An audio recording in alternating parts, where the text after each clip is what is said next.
Wherefore, Series 3, Episode 2.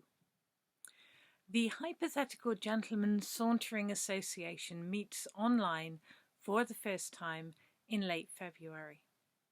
There are 4 of them, and so they cannot all saunter together under the current COVID rules. They consider wandering in pairs, but it is cold to the point of not being even slightly conducive. At this point it is the walking that is hypothetical more than their status. There is nothing whatsoever that is hypothetical about Mr. Andrew Budd. Fred Slattern is the first to suggest that he is only hypothetically a gentleman, but that he does not consider himself to be a hypothetical gentleman in other senses of the term. Stanley O'Lorenshaw is more interested in how to approach the walking hypothetically and rolls his eyes a lot at the relentless wordplay, but even so agrees with the other 2 that Bob Noxious has clearly been made up and is therefore the most hypothetical of the lot of them. Bob concurs with this assessment. The first hypothetical online walks are largely an excuse to pore over maps and to talk about where they might walk when rules and weather permit. Much of the district will be muddy, and the hypothetical gentlemen are united in a fondness for good quality mud, and discuss at length where they might expect to find particularly good mud, and where it might turn out to be disappointing. The mud in the heavens is always disappointing because of how waterlogged it becomes. They have, in previous happier years, slogged around the annual archaeological walk together, and can agree that the mud is unsatisfactory. What is the proper texture for mud? What is the right ratio of earth to water? How much stickiness do you really want? Does the mild peril of potentially losing a boot enhance a walk? How much sliding is appropriate and beneficial?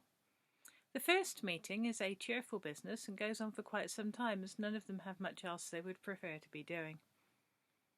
Thereafter follows something that is less like a meeting and more like a continuing Facebook exchange. Attempts are made to enlist other potentially suitable gentlemen who were more and less hypothetical. Photographs are shared of previous encounters with mud and with trig points, and a consensus is reached that trig points are going to be important. It is agreed that, hypothetically, a hypothetical gentleman could be of any gender or no discernible gender. They could even possibly be a dog if that turned out to make sense. The principle of trespass is considered in some detail. No one can have a serious conversation about walking without discussing trespass, which in turn leads to the inevitability of quoting John Clare. "You've been on trespass on your walk today" has something of the non-violent battle cry to it. There are certainly good reasons for staying out of places, be that nesting larks in the long grass, delicate orchids, or other such concerns. There is something offensive about being told to stay off an area of land simply because someone owns it and wants to keep it for themselves.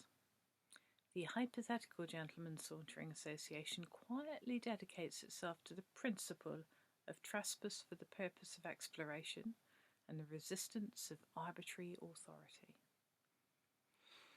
In the meantime, there is the question of how to walk hypothetically. The Street View option in Google Maps is moderately amusing, but only if you have no desire to get on a footpath. Gods will in fact not help you if you don't even want to be on a footpath. There is simply nothing to see. It is occasionally possible to see where the footpath starts and to glimpse some tantalising possibility, but beyond that, the hypothetical walker is entirely thwarted. Could they somehow beat the parish bounds by use of maps and sheer determination?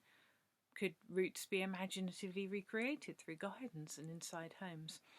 Other people have recreated monumental hikes in lockdown in just this way, ascending Swift's Hill imaginatively by going up and down one's own staircases, far less ambitious than trying to do Everest, and probably far less traumatic for the hall carpet. But there really won't be any mud at all, and the photographic opportunities leave a great deal to be desired. And there really isn't anything that can be put at the top of the stairs that creates the same feelings of delight as an actual trig point. Spring may be just around the corner. Blackthorns and other fruit-bearing trees are putting out flowers, even though it is unspeakably cold still. The Roman festival of Terminalia on the 23rd has everyone thinking about libations. This year, no one will be standing on a hill to watch the wizard Wigstan pour out libations or shake the last of last year's dangerous elderflower wine into explosive celebration. No one libates like Wigstan. It is a thing to behold. This year his admirers have to make do sharing photographs of libations past and daydreaming of libations yet to come.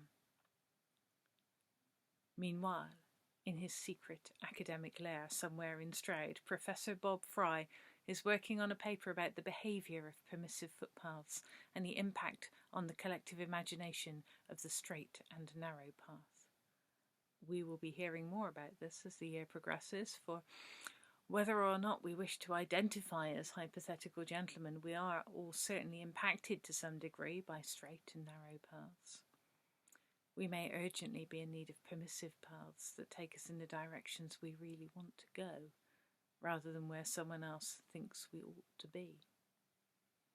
Can we turn our paths of desire into permissive paths? Can we trespass together in the places that are forbidden to us for no other reason than that we are not permitted? After a year of lockdown, you're probably either sick of going for a nice local walk or you're obsessed with it. There's not much room for middle ground here or anywhere else. Time to dig the map out and walk your fingers over the contour lines and wonder, and maybe doodle the odd dragon into any space that doesn't currently look interesting enough. It's all hypothetical at the moment, so of course you can add dragons if you want to.